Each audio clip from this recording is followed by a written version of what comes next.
Welcome to the Torel Palace Hotel in Porto. I have been waiting to show this to you for 4 years because back in 2019 I came to visit this shell of a building whilst it was being restored and converted into this magnificent hotel. I was lucky enough to be here with one of the owners, Ingrid Cook, and she spoke with such passion about her vision for this palace that I could see it even though it was still covered in scaffolding and lots of plastic sheeting.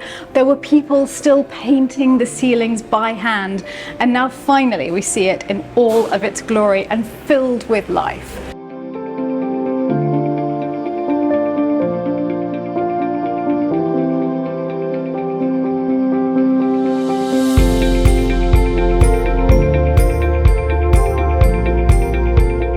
Here's a sneak peek at the extraordinary transformations that have taken place as this derelict palace has been saved for the future. We're going to give you a tour of the rooms and show you the huge change from 4 years ago when they were still under renovation. But first it's time for a quick ad from Babbel, who have kindly sponsored the creation of this video. I know nothing about Portuguese.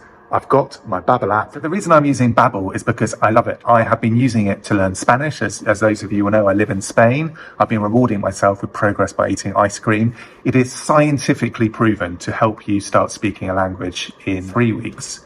The lessons are designed by real language teachers. And so it's just works. It's really good and it's interactive. I can also do it on my phone. I can do it on my iPad, do all my traveling. So I don't feel I've got wasted time. And it's much better than just doom scrolling. It's something really productive. 250 million people globally speak Portuguese, over 200 million of which live in Brazil. So this is going to be useful, not only for impressing Stephanie and Philip now, but also for future travels with my friend vlogs as well. So it's fantastic. You log straight on. It's really easy. And I am going to go for lesson 1.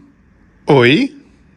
This is amazing because I literally know no words at all. And it's quite interesting how different it is to Spanish in some ways. So oi is hi. Oi. Oi. Tudo bem? Tudo bem. So far, Stephanie and Philip. Oi. Tudo bem. It's getting there. I'm nearly fluent. Desculpa. Oh yes, sorry. I need to say sorry a lot because I'm British. I say sorry for everything, including things that aren't my own fault. Desculpa. Desculpa. Brilliant. So Babbel is one of the top language learning apps in the world, and for those of you who know me, I don't recommend things that I don't think are really good. You can get 60% off on your subscription, and there's a 20-day money-back guarantee, so nothing to lose. I would recommend giving it a go. And now that Ollie is an expert in the Portuguese language, let's go through to the library and I'm going to tell you a little bit more about the history of this fascinating building. Now, it's no surprise that the main sitting room in this hotel is a library because every room in the palace is based on a different great author. Come and have a seat because here we have some photos of what it used to be like. This palace was first built in 1861 for a great family. In the 1930s, however, it became a school, and it remained a school until the 1990s, after which it was abandoned for 25 years. The transformation that's been achieved here shows just what can be done with abandoned buildings that have become derelict. It gives hope to all of those buildings. Before venturing upstairs to the bedrooms, let's go back in time 4 years and see what state this beautiful lobby was once in. The building is very old. It's an old traditional palace, a Porto Palace, and it's one of the most beautiful buildings in Portugal. This is a sleeping beauty that we're trying to awake slowly by slowly, and it's something I think that everybody appreciates. When you have something here, why would you put something new? We will add carefully so that the palace can shine. And what we try to do is we renovate very carefully, which means we try to keep as many original features as possible.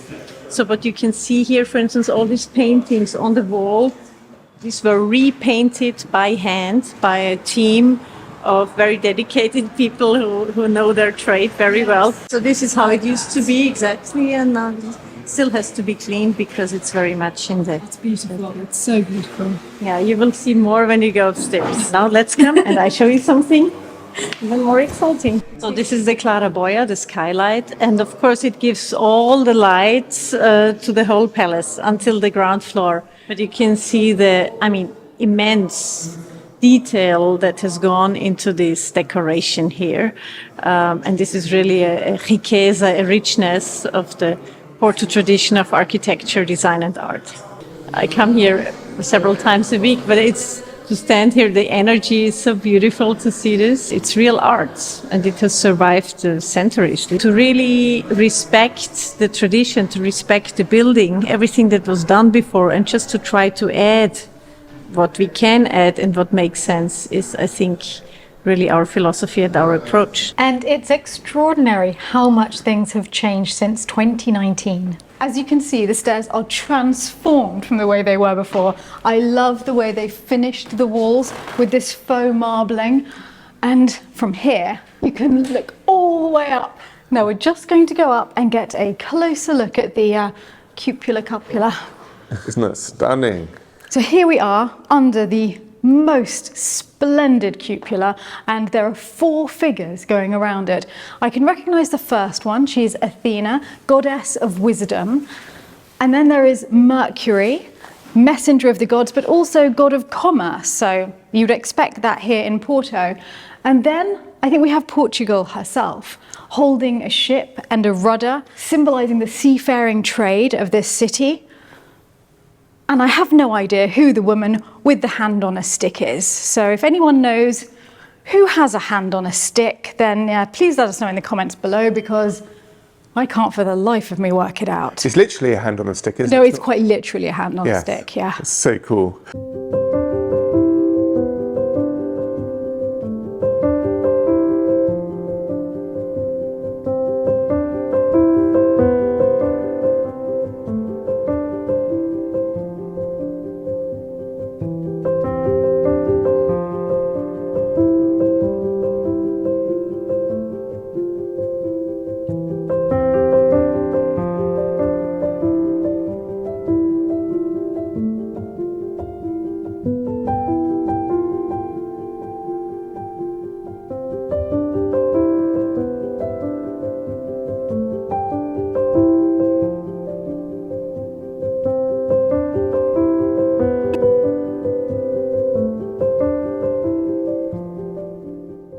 Now, excitingly, Ingrid's going to show me one of the royal suites. It's original stucco that has been renovated carefully by hand, piece by piece. So this will be the bathroom in this room, and we will put mirrors outside in order for this cube to reflect this beautiful architecture and the design. And in that way, it kind of disappears by itself. It's ingenious. I think we have this privilege of really to have spacious rooms, which is beautiful, and of course it's a palatial feeling that we give, and we didn't want to, to cut this beautiful room would be a crime. This is the room I've been very excited to see again, because it's the Essai de Queiroz room, and I'm reading his novel at the moment. And I remember back in 2019, one of the things I was most struck by in the renovation was the ingenious way that the electrics were being dealt with, because they haven't chased any electrics into the ceilings or the walls.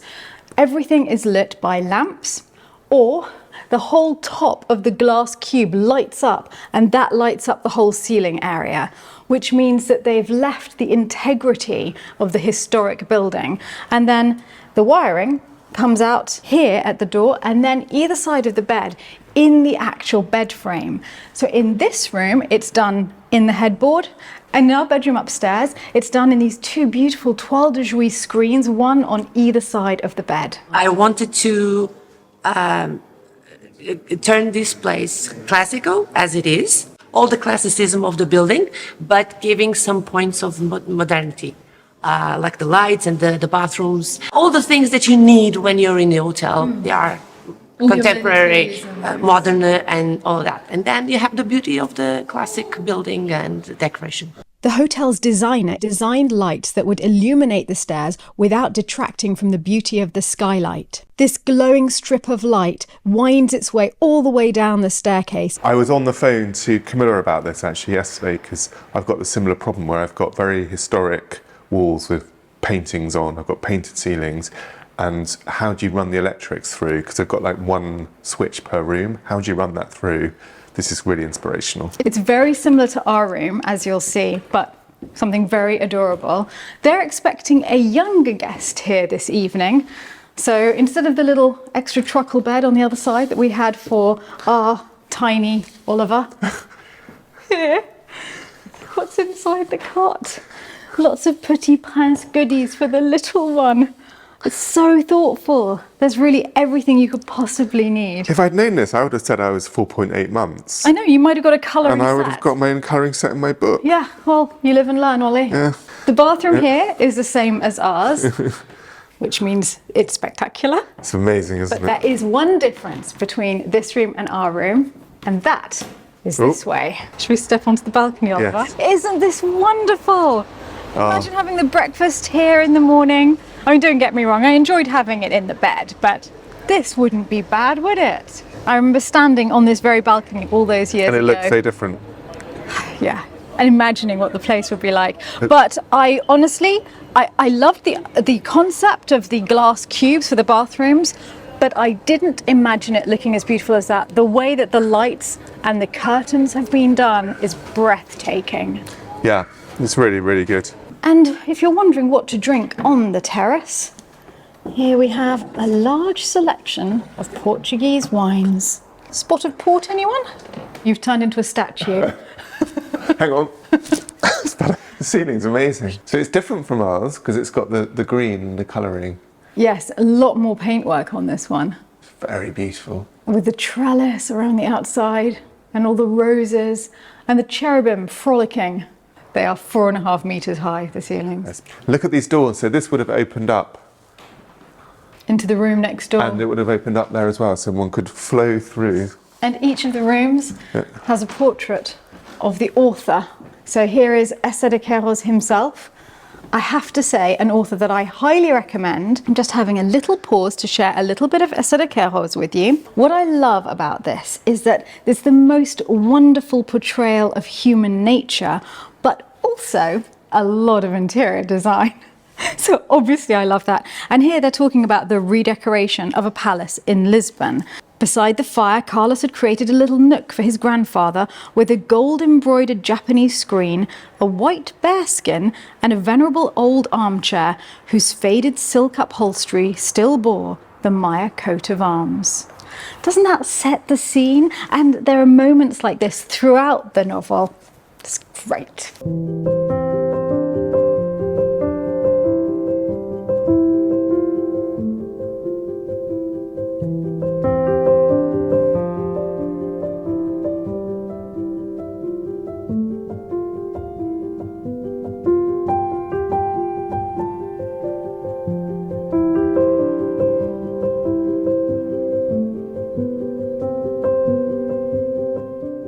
Now we're going to see the second royal suite. However, here it's still a little bit under construction.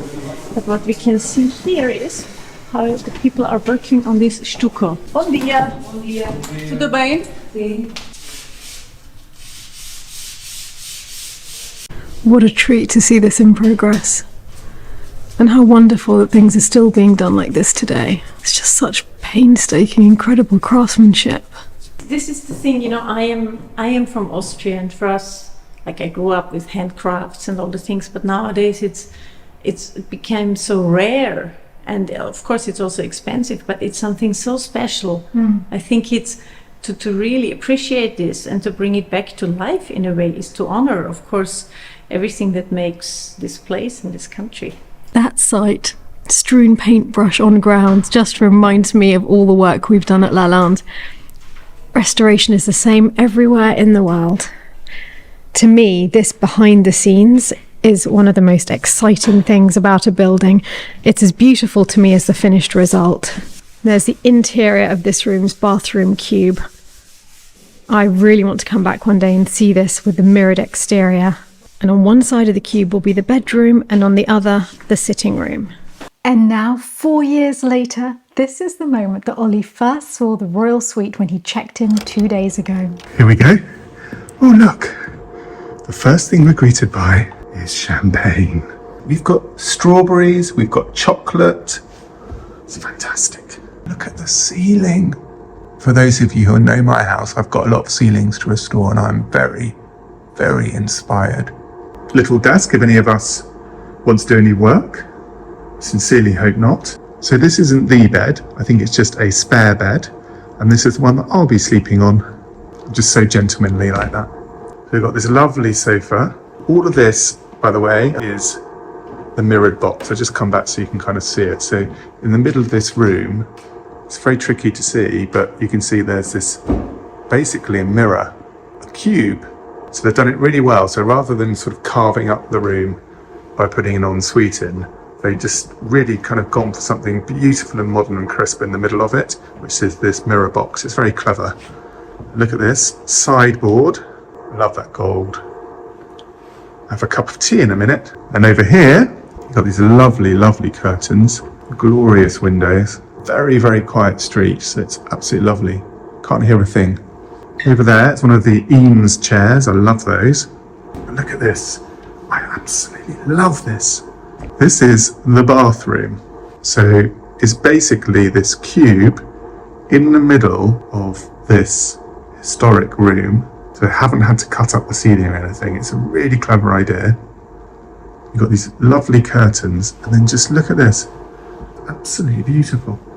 Everything is so clean and lovely. I am excited by this room, as you can tell.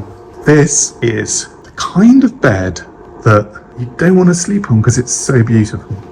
Isn't that lovely? And in the walls on both this side and the other of this wonderful glass box is a TV as well. Now, in some hotels, they have really extraordinary royal suites, and then the other rooms are little box rooms. But we want to show you here one of the other rooms. This is a superior suite. Welcome, Oliver. Thank you.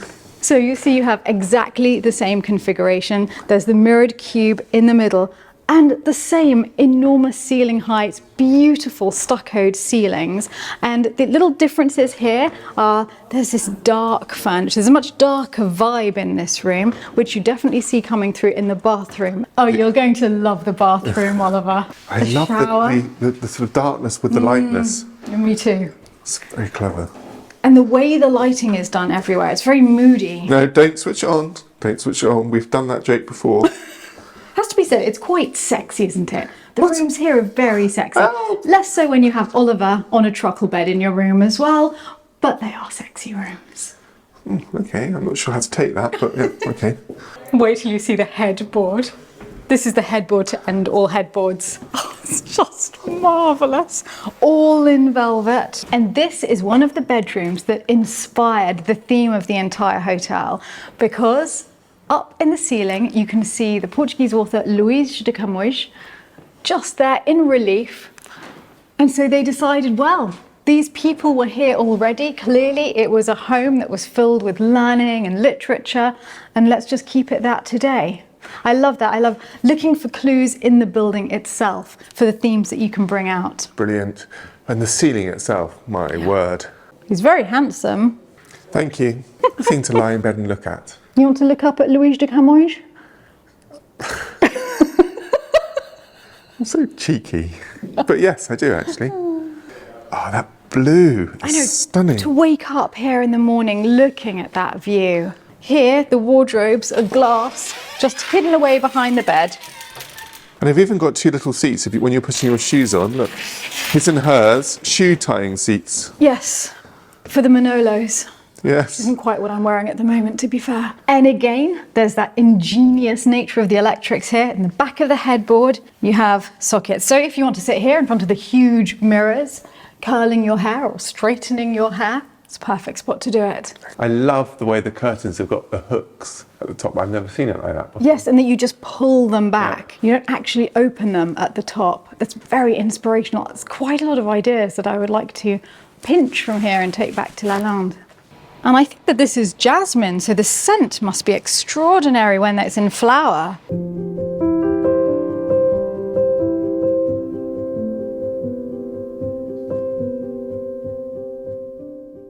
Maybe let's go to the ground floor where there will be our restaurant. Wow, we're going down into the basement. Wow. Oh, what a great space. This will be our restaurant. It will be called Blind, named after the city of the blind by José Saramago. Because, you know, the concept of our building are the Portuguese writers. So this is a Portuguese writer who won the Nobel Prize for Literature. So we honor him in that we named this restaurant after him. The concept will be that you don't know what you will eat, blind. I love that. So what, no menu? Or? No menu, exactly. We will change the ingredients from time to time, of course, but you don't know exactly what you are going to get. I love it. It's a secret, yes. No, you're actually making me hungry and now I want to go and eat. And look, it's not quite ready yet. And if you do come to stay here, then let us know what the restaurant is like. It is called Blind, which is named after one of the great works of Portuguese literature by José Saramago. I saw it being constructed and it looks spectacular now. But sadly, Ollie and I didn't have time to go because we were supposed to go on the first night and my flight was delayed and I got here too late.